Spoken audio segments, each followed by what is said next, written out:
Voilà, nous saluons aussi ceux qui nous rejoignent sur Internet, puisque à partir de ce moment de la prédication, ils nous rejoignent, les enregistrements commencent. Merci à nos musiciens. Je vous propose encore d'ouvrir la parole de Dieu, d'ouvrir la Bible. Et si nous y prenons attention, ne manquons pas de venir avec notre Bible quand nous venons à l'église. Le livre des Actes maintenant. Les premiers pas de l'église de Jésus-Christ. Et nous prenons, nous, dans le chapitre 17, Acte 17. Acte au chapitre 17. Et nous lirons à partir du verset 10. Acte 17, 10.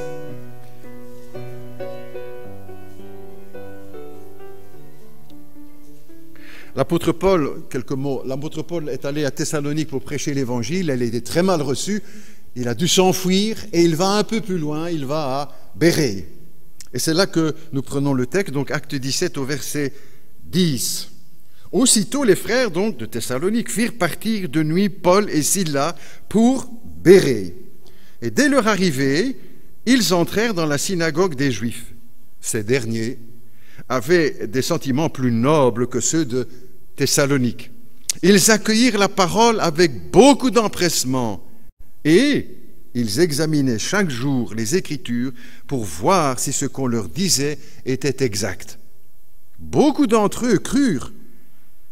Parmi les non-juifs également, un grand nombre de femmes en vue, des femmes importantes et des hommes. Mais quand les Juifs de Thessalonique apprirent que Paul annonçait la parole de Dieu aussi à Bérée, ils y vinrent pour agiter et troubler la foule. Alors les frères firent aussitôt partir Paul du côté de la mer, tandis que Silas et Timothée restaient à Bérée. Jusque-là, nos lectures pour ce dimanche matin, si vous le voulez bien. C'est toujours la rentrée. En fait, je crois que tout le mois de septembre, c'est la rentrée. Certains sont peut-être encore en congé. C'est pas encore pour certains la rentrée des classes, vraiment. Je crois que les jeunes qui sont à l'université, c'est pas encore la rentrée, c'est pour bientôt. Donc, on est dedans encore pendant tout le mois de septembre, certainement. Et puis, pour moi, la question se pose, que vais-je choisir comme sujet, puisque c'est quand même une période spéciale dans l'année, que vais-je choisir comme sujet? J'ai choisi la parole de Dieu, les Écritures. Ceux qui ont fait attention aux lectures qui se sont succédées se disent, ah voilà, on est sur le terrain des Écritures, sur la parole de Dieu. Et comme titre pour notre prédication, une église fondée sur le roc. Référence aussi à la parole de notre Seigneur dans cette petite histoire du fou et du sage, comme on chante quand on est à l'école du dimanche, mais aussi le fondement de la vie chrétienne. Dieu, le Seigneur Jésus, il a dit avec tellement de simplicité, mais tellement de profondeur. C'est le cœur de la vie chrétienne. Ce qu'on a entendu de l'Écriture, est-ce qu'on le met en pratique ou pas? Est-ce qu'on construit sur le sable ou est-ce qu'on construit sur le roc? Est-ce que vous construisez, est-ce que nous construisons notre maison sur le sable qui va s'écrouler avec les événements, les circonstances de la vie, ou sur le roc, sur ce que Jésus-Christ a dit, sur la parole du Seigneur, des prophètes, du Seigneur et des apôtres, la parole de Dieu. Pourquoi ce sujet? Bien encore justement pour plusieurs, on pourrait dire 1000 raisons, je ne vais pas en citer 1000, mais quelques-unes quand même. C'est le fondement de la vie de l'Église, la parole de Dieu. C'est le fondement de la vie de l'Église, c'est la base de notre foi, c'est le guide pour notre vie, c'est la lumière qui éclaire notre pèlerinage ici-bas. C'est une parole de vie pour la vie, pour les vivants. C'est là, dans la parole de Dieu, que nous apprenons qui est Dieu. C'est là aussi que nous apprenons qui nous sommes. Ce n'est pas Jean-Paul Sartre qui va nous instruire sur ce que nous sommes, ni Albert Camus, ni Hemingway, ni Karl Marx. C'est dans les Écritures que nous trouvons qui nous sommes en tant qu'êtres humains. C'est dans la parole que nous découvrons aussi nos origines, d'où nous venons. Nous entendons faire un foin autour de nous, de ces voyages dans l'espace, qu'est-ce qu'on va... Des exploits, des exploits scientifiques, tout à fait d'accord, pour aller chercher les origines de l'humanité. Mais la Bible nous donne l'explication des origines de l'humanité, de la vie, de l'univers. C'est là que nous y trouvons dans la parole. C'est là que nous apprenons comment vivre. Pour les jeunes, pour les moins jeunes, pour les couples, pour les personnes âgées, pour les malades, comment vivre une épreuve, pour ceux qui ont vécu le drame du divorce, comment vivre cette épreuve. La parole de Dieu nous éclaire sur la vie, sur la mort, sur l'au-delà. Qui va nous éclairer sur l'au-delà? Lors de cérémonies d'obsèques, je pose presque à chaque fois la question, parce que le public est divers, des croyants, des incroyants, des ci, des là. Et je leur dis, mais si vous ne faites pas confiance à Jésus-Christ pour les questions de l'au-delà, à qui allez-vous faire confiance? Qui va vous dire c'est comme ci, ou c'est comme ça, ou c'est pas comme ci, ou c'est pas comme ça? Le chrétien est celui qui fait confiance à Jésus-Christ, justement, qui a choisi de lui faire confiance pour ces questions au sujet de la vie, de la mort, de l'au-delà. Ce n'est pas Bouddha, ni Mahomet, ni Dalai Lama qui va nous éclairer. C'est le livre de la consolation aussi. Combien de chrétiens, de chrétiennes, d'hommes, de femmes dans le monde ont été consolés par cette parole, n'est-ce pas? Au travers des épreuves qu'ils vivaient, qu'ils connaissaient. C'est le livre qui nous encourage, qui nous instruit. C'est le livre qui nous présente Jésus-Christ. Pas le Jésus-Christ des archéologues qui invente et qui affabule sur... C'est dans les Écritures que nous trouvons qui est Jésus-Christ, le message du salut, que nous découvrons qu'il est le sauveur du monde, sa mort, sa résurrection. C'est le livre qui nous aide à comprendre notre société, nos contemporains. C'est le livre qui nous révèle vers quoi nous avançons grâce aux prophéties. Et c'est pour cette raison que Jésus a dit à plusieurs reprises, ne soyez pas troublés, il faut que ces choses arrivent. C'est le livre qui nous fait connaître les événements qui sont devant nous. C'est le livre de tous les records aussi.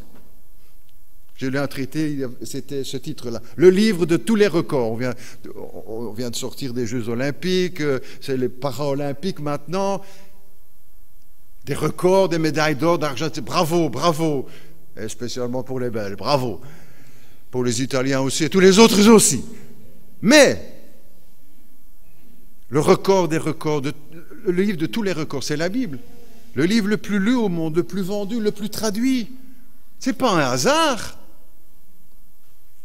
C'est la parole de Dieu. C'est le livre dont la ville de Charleroi a besoin, dont la Belgique a besoin, dont les jeunes ont besoin.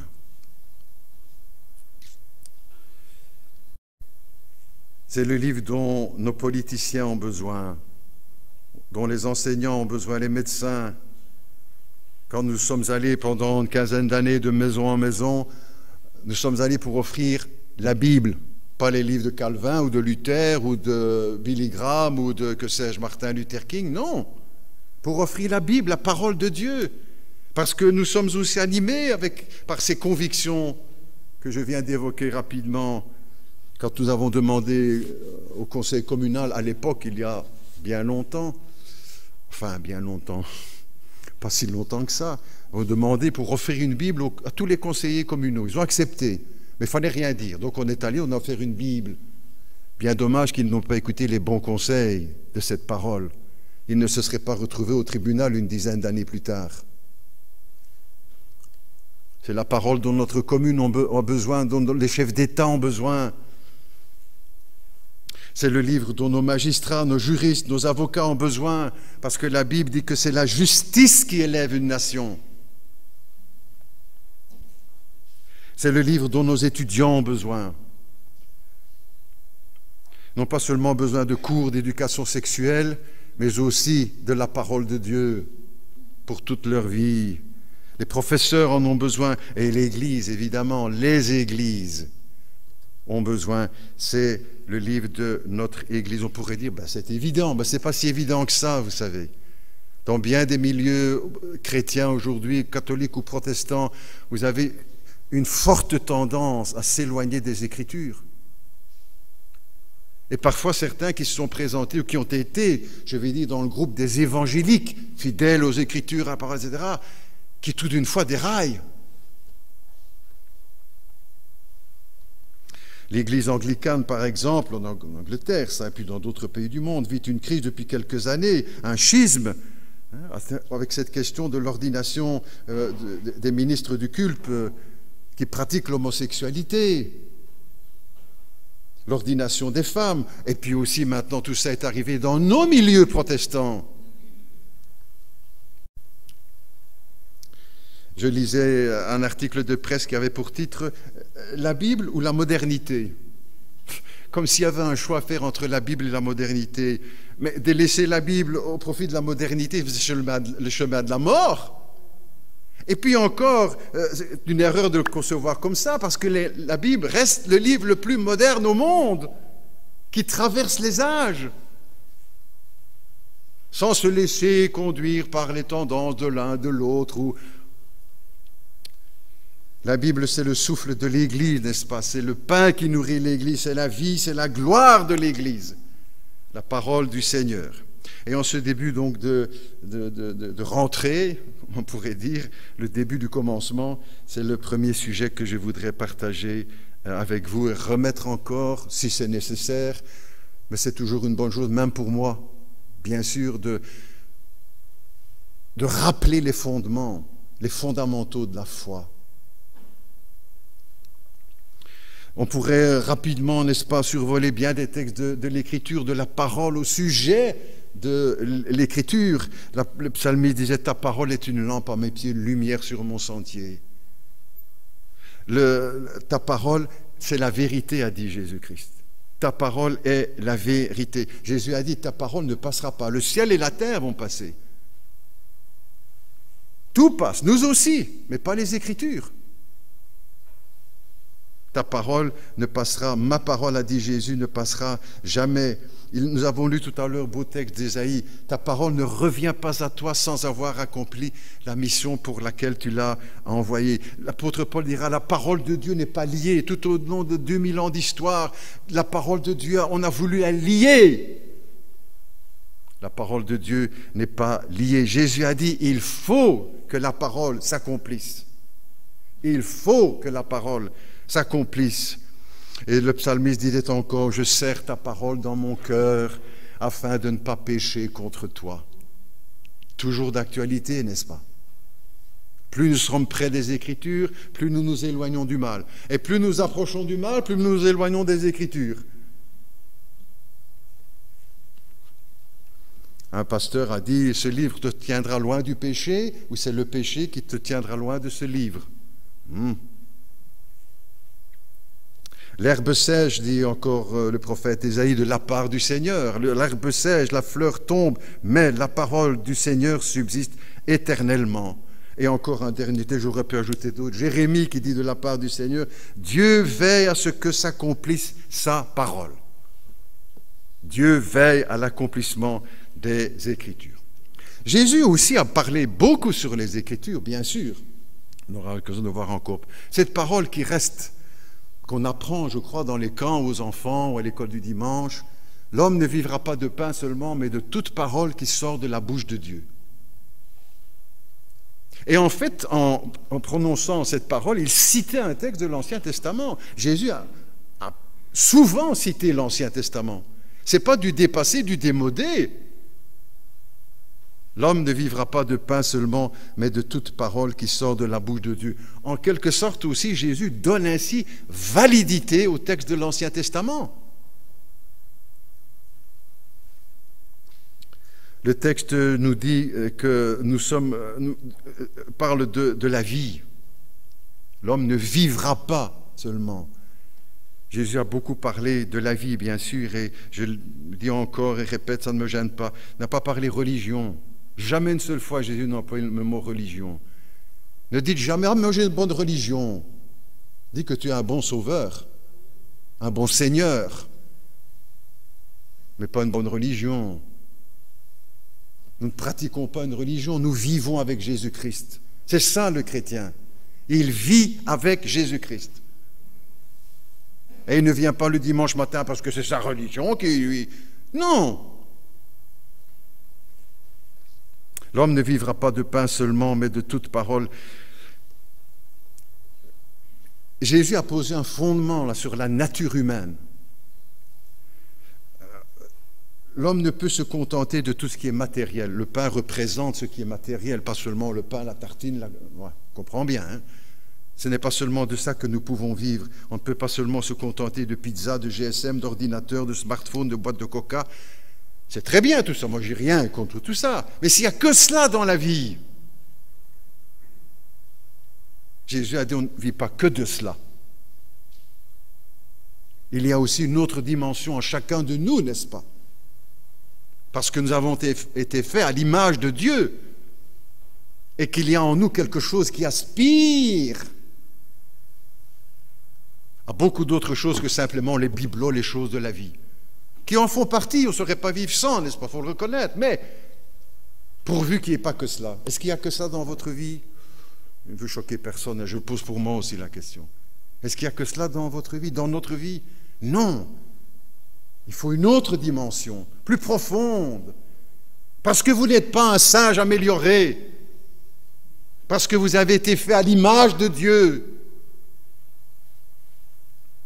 Il y a quelque temps, j'étais au magasin, je fais parfois des courses pour moi.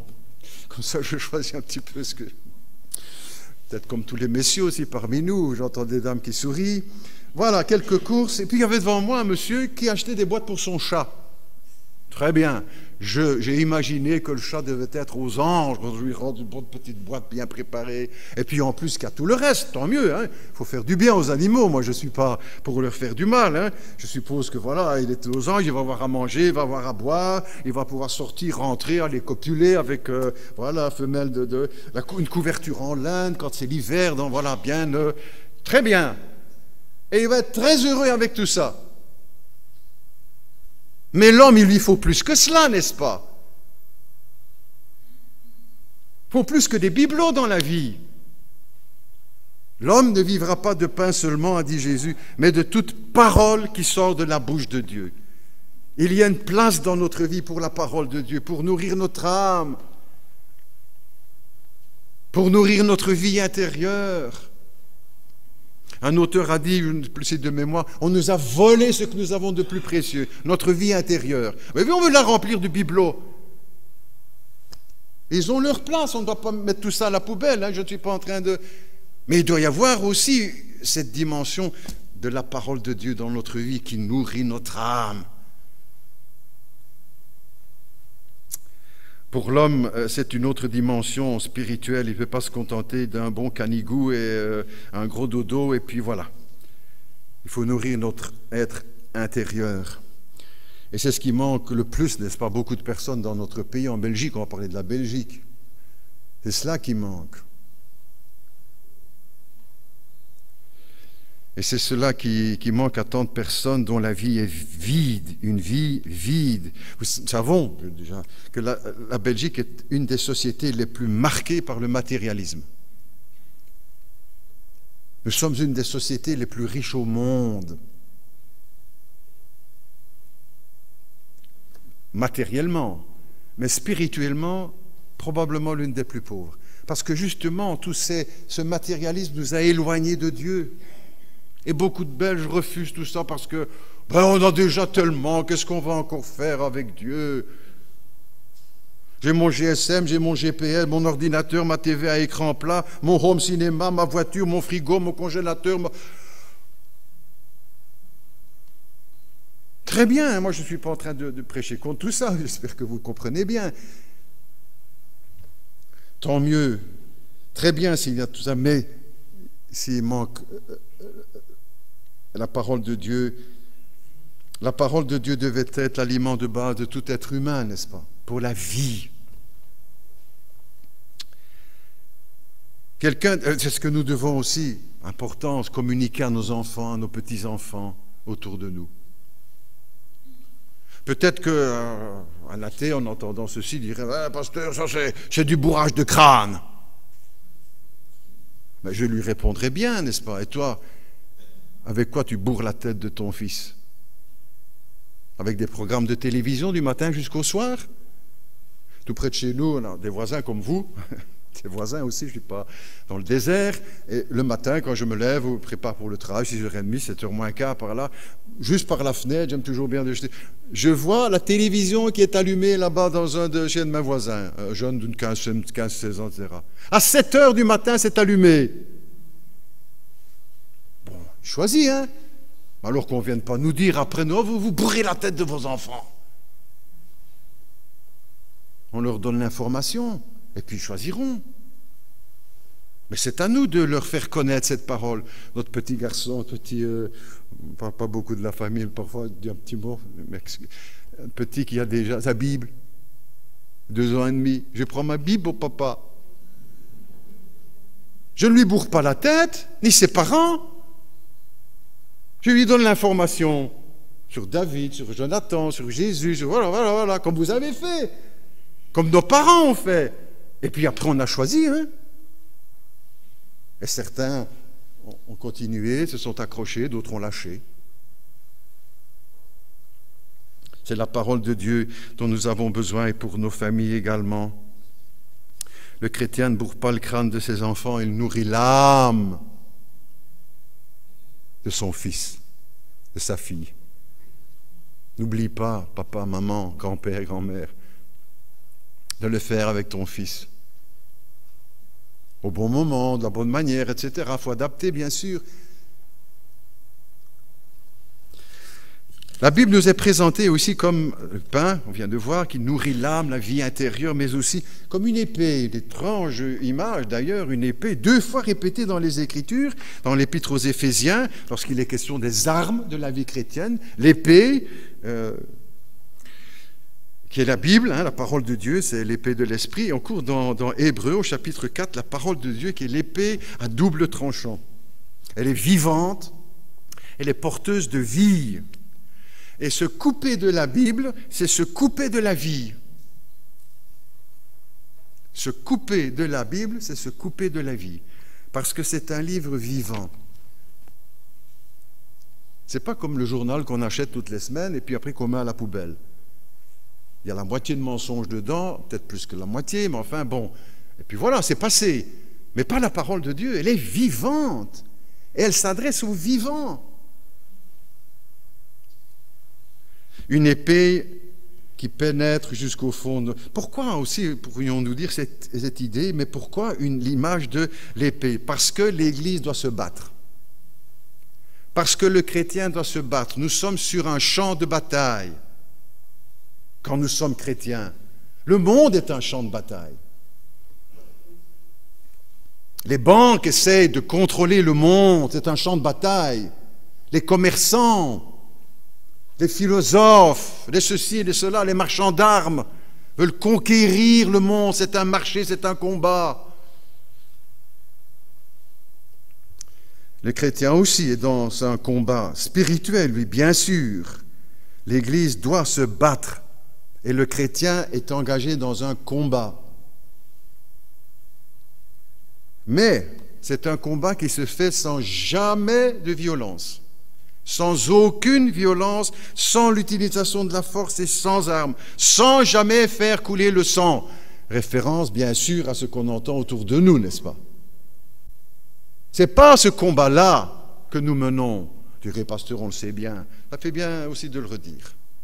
Pour ceux qui ne le sauraient pas ou qui penseraient. C'est une guerre spirituelle, la Bible, c'est l'épée du Saint-Esprit. Ça concerne les choses de l'Esprit de Dieu. Mais c'est une guerre, il faut se battre contre le péché. Je me bats contre le péché.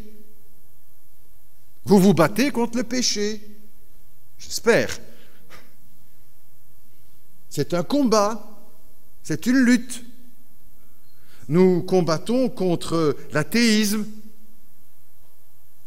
qui nie Dieu, qui nie le Créateur, qui nie la dimension divine dans l'être humain.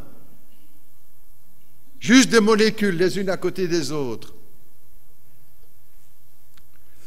Nous devons nous battre contre l'Église catholique, n'est-ce pas, contre son chef, le pape, pas contre les catholiques, contre son chef qui adore les idoles. Vous avez vu ces hommages comme moi, abominables à la télévision, n'est-ce pas? Le chef de l'Église qui embrasse une poupée, une idole, devant des millions de téléspectateurs et des millions de Brésiliens quand il s'est rendu pour la première fois à Rio, qui nous invite à prier les morts, qui vient de canoniser Mère Teresa, une très brave femme par ailleurs. Hein, ça veut dire aussi maintenant que vous pouvez la prier. Pas nous, bien sûr, mais c'est ça que ça veut dire. Donc on va prier les morts. Est-ce qu'il n'y a pas un combat là à mener? Ça et d'autres choses? Ou encore contre le monde et contre l'esprit du monde autour de nous, n'est-ce pas? Son immoralité. C'est affolant, n'est-ce pas? Ces pauvres jeunes, je pense à eux souvent. Pauvres jeunes qui sont confrontés à ça, jeunes encore dans la vie, qui ne sont pas encore bien structurés dans leur choix, devant une avalanche d'horreur, de mensonges. Dans ce domaine-là de l'immoralité, de la médiocrité, de la futilité, il faut se battre contre l'islam, qui enseigne que Jésus-Christ n'est pas le Fils de Dieu, qu'il n'est pas mort à la croix, qu'il n'est pas ressuscité, que ce n'est pas le sang de Jésus qui nous purifie de tout péché. Peut-être certains disent, bon, pasteur, là, vous allez un peu fort, là. Vous savez, il n'est plus temps de tourner autour du pot. C'est plus le temps de tourner autour du pot. Nous voyons les événements qui s'accélèrent d'une façon...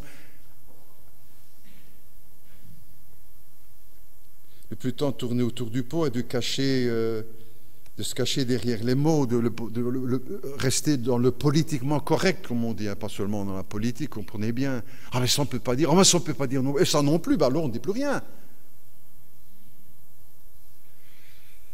Il est temps d'avoir du courage aussi, n'est-ce pas, pour appeler un chat un chat.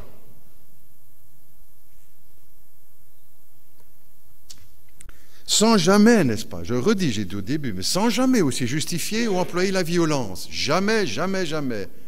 Ni la manipulation. Jamais, évidemment. Alors comment se battre? Alors justement avec la parole. C'est cela l'épée du Saint-Esprit. C'est là l'arme du combat. L'Église se bat avec la parole. Luther, le grand réformateur au XVIe siècle, disait ceci. Il a mené aussi un combat, bien sûr, toute sa vie, avec un courage exceptionnel. D'autres aussi. D'autres y ont perdu la vie même, sur le bûcher.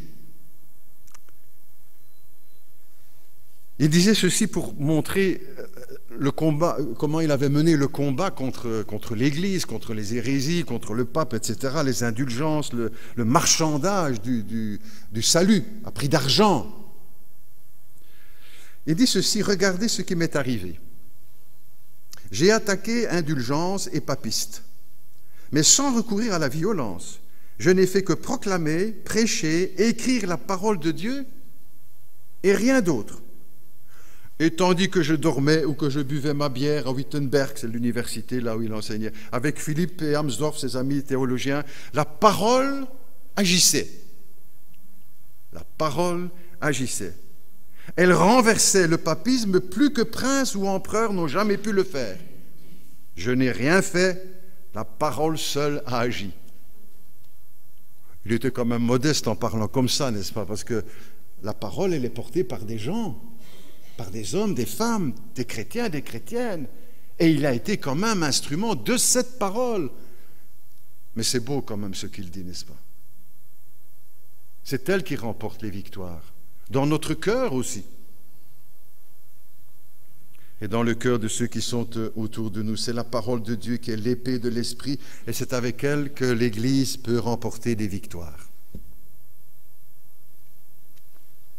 Donnons donc la parole à nos enfants, à nos ados, à nos jeunes, à notre génération, même si nous ne voyons pas les fruits tout de suite. Ça ne doit jamais nous décourager. Je lis encore une phrase aussi que Luther avait écrite à ce sujet-là. « Laissez agir la parole de Dieu », disait-il. « Laissez agir la parole de Dieu. Les cœurs des hommes ne sont pas en mon pouvoir, en notre pouvoir. Je ne les ai pas en main pour les manier à mon caprice. Je vais jusqu'à l'oreille, pas plus loin.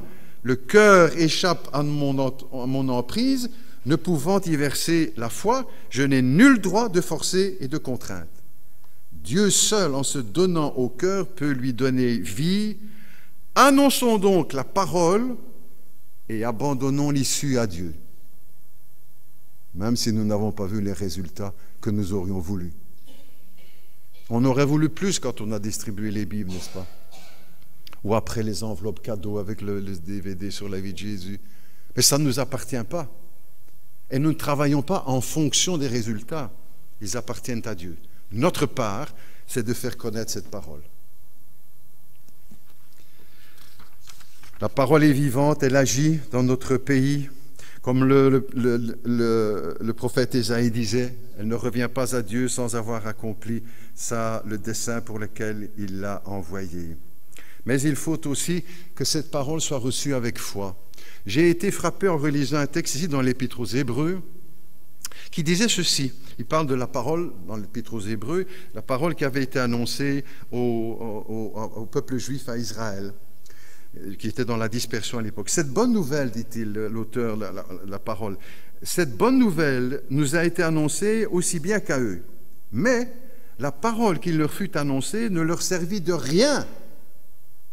Ah, la parole qui leur fut annoncée ne leur servit de rien.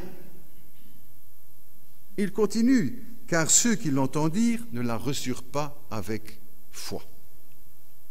Ça veut dire que l'œuvre de Dieu, la parole de Dieu, ce n'est pas mécanique, machinal, automatique.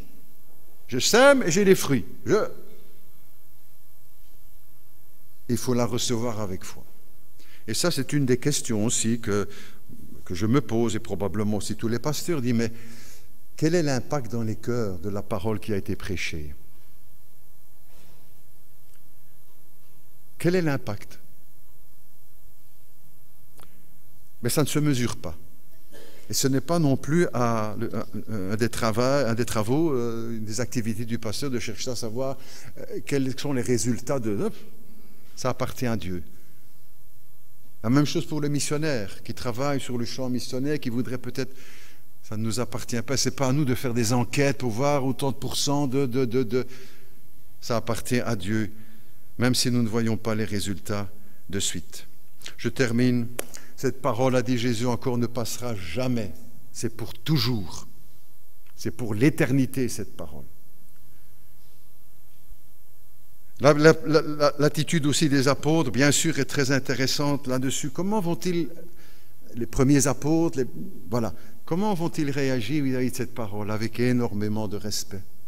Et dans leur ministère, dans leurs écrits, ils vont sans cesse citer les Écritures. Des savants chrétiens qui travaillent sur les textes sacrés ont noté ceci, entre autres, que, par exemple, je vous le signale en information, dans les Épîtres, 1 verset sur 20 vient de l'Ancien Testament, dans les Épîtres. 1 verset sur 20, c'est un verset qui a été cherché, pris dans... Et dans le livre des Actes, les Actes des Apôtres, ça augmente. La fréquence passe de 1 à 10. Un verset, sur 10 versets du livre des Actes, il y en a un qui vient de l'Ancien Testament, parce qu'ils sont nourris des Écritures, de l'Ancien Testament, comme nous le sommes avec la parole de Dieu, Ancien ou Nouveau Testament. L'attitude du Seigneur aussi, bien sûr, on ne peut pas terminer sans le mentionner, le plus grand respect pour les Écritures, n'est-ce pas? Même quand le chemin est rude pour lui. Il reste fidèle aux Écritures, il honore les Écritures, toutes les Écritures. Il confirme les Écritures, même les passages les plus étonnants. Il les confirme, il donne autorité à cette parole de Dieu. Elle fait partie de sa vie, il la vit, il l'accomplit et il la prêche. Dernière citation pour nous ce matin, une citation de Karl Barth, qui fut grand théologien, décédé théologien suisse, et qui a dit ceci, qui résume un petit peu ce que nous venons de dire. Toutes les fois que l'Église a été sérieusement éprouvée au cours de l'histoire, c'est parce qu'elle était trop peu soumise à la parole des Écritures. En revanche, toutes les fois qu'elle était forte consciente de sa mission et sans peur devant le monde. Toutes les fois que l'Église a su produire des héros, apporter la consolation, susciter l'espérance et s'imposer ainsi au respect des hommes, c'est parce qu'elle a osé avoir l'humble courage de se soumettre à l'Écriture au lieu de la considérer comme un simple à côté. Que Dieu nous aide ainsi, chacun en tant que chrétien, pasteur en tant que pasteur, Église en tant qu'Église, que nous puissions rester aussi dans cette même pensée. Que voilà où réside la force du chrétien et la force de l'Église, l'humble courage de la soumission aux Écritures, à la parole de Dieu. Aujourd'hui, cet esprit de combat s'estompe, n'est-ce pas? Certains ne veulent plus se battre pour la parole de Dieu.